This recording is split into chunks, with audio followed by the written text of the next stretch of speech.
ગુજરાતને Commonwealth games 2023ની યજમાની મળ્યા બાદ રાજ્યને વૈશ્વિક આર્થિક કેન્દ્ર તરીકે સ્થાપિત કરવા દિશામાં મહત્વપૂર્ણ પગલાં રૂપે ઇન્ડિયા ગ્લોબલ ફોરમ ગુજરાત સરકાર અને અમદાવાદ મ્યુનિસિપલ કોર્પોરેશનના સહયોગથી અમદાવાદના વીર સાવરકર સ્પોર્ટ્સ કોમ્પ્લેક્સ ખાતે પ્રથમ કોમનવેલ્થ કનેક્ટ ફોરમ યોજાયો.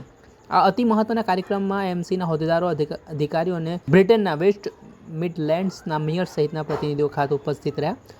2022ની કોમનવેલ્થ ગેમ્સ બ્રિટન બર્મિંઘમમાં રમાઈ હતી, જેથી અતિ વિશાળ કક્ષાની વૈશ્વિક ઇવેન્ટનો અનુભવ જણાવતા મહત્વનો કાર્યક્રમ યોજાયો. આ ફોરમમાં માત્ર ઔપચારિક કાર્યક્રમ નહીં, પરંતુ વૈશ્વિક ઓળખને રોકાણ, વેપાર માર્ગોને સંસ્થાગત ભાગીદારીમાં રૂપાંતરિત કરવાનો એક સુવ્યવસ્થિત આર્થિક મંચ રહેશે. પ્રતિનિધિમંડળ અદ્યતન ઉત્પાદન, પ્રિસિઝન એન્જિનિયરિંગ, રમતગમત, ઇન્ફ્રાસ્ટ્રક્ચર, શહેરી વિકાસ, ગ્રીન મોબિલિટી, નાણાકીય સેવાઓ અને યુનિવર્સિટી સંશોધન ક્ષેત્રના પ્રતિનિધિઓ સામેલ રહ્યા. અમદાવાદમાં મૂડીરોકાણ, આર્ટિફિશિયલ ઇન્ટેલિજન્સ, ભવિષ્ય કૌશલ્ય, નાણાકીય બજાર જોડાણ અંગે ચર્ચા યોજાઈ. આ મામલે અમદાવાદ મ્યુનિસિપલ કોર્પોરેશનના કમિશનર બંછાનિધિ પાણીએ જણાવ્યું કે કોમનવેલ્થ ગેમ્સ 2023ની તૈયારી લાંબા ગાળાના શહેરી પરિવર્તન સાથે જોડાયેલી છે. પહેલાં સાંભળો અમદાવાદના મ્યુનિસિપલ કમિશનર બંછાનિધિ પાણી.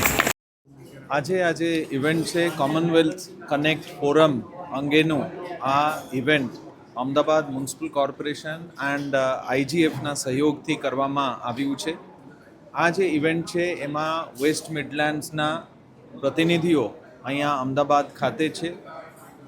આ તમામ વેસ્ટ મિડલેન્ડ્સના પ્રતિનિધિઓ માનનીય મુખ્યમંત્રીશ્રીને, માનનીય નાયબ મુખ્યમંત્રીશ્રીને અને ગુજરાત સરકારશ્રી, અમદાવાદ મ્યુનિસિપલ કોર્પોરેશનના તમામ પદાધિકારીશ્રીઓ, અધિકારીશ્રીઓને મળ્યા છે.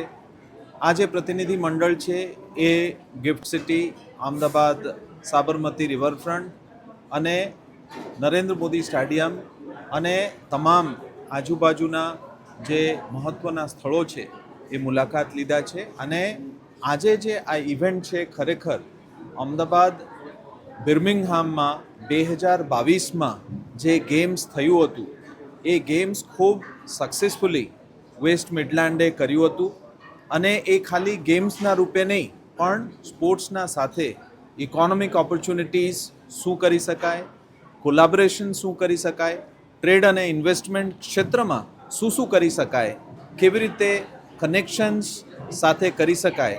અને કોમનવેલ્થ ગેમ્સ જે છે એ ખરેખર 70થી વધારે દેશોમાં જે ફેલાયેલું છે એ તમામ અમદાવાદ સાથે કનેક્શન થયા પછી એના કલ્ચરલ રિલેશનશિપ, આપણી હેરિટેજ, આપણું સોશિયો ઇકોનોમિક જે બાબતો છે એ કેવી રીતે કનેક્ટ થઈ શકે એના માટે આખો દિવસનું આ વર્કશોપ પણ અહીંયા વીર સાવરકર નારણપુરા સ્પોર્ટ્સ કોમ્પ્લેક્સમાં રાખવામાં આવ્યું છે.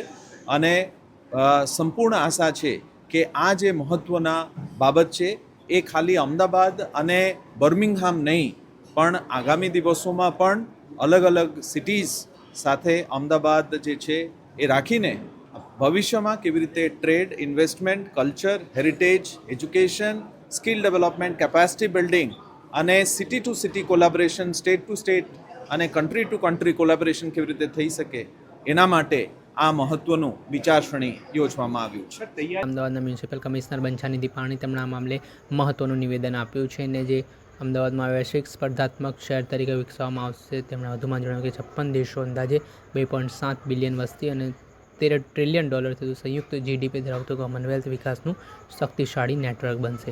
દર્શક મિત્રો, આવા જ વિડીયો જોવા માટે એન કવરેજ ન્યૂઝ જોતા રહો.